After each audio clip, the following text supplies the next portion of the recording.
Cuando arde el verano. Martina Iñiguez, Raúl Noguera. Cuando arde el verano y brilla la luna en la noche azul, se estremece el estero que acuna su imagen plateada de luz, y los grillos a solas cantando desgarran su sueño de amor, rumoroso reflejo de las añoranzas de mi corazón. Las chicharras crepitan, volcando en su canto el gozoso esplendor del ardiente verano que viste de grana los ceibos en flor.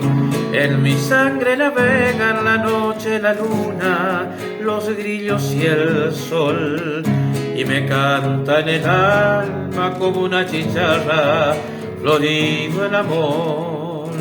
Cuando arde el verano, madurando mis ansias, en la miel de tu nombre se deleita mi voz.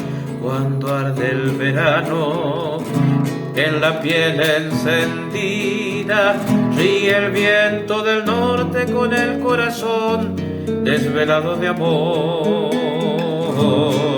Cuando arde el verano, en la piel encendida, ríe el viento del norte con el corazón desvelado de amor.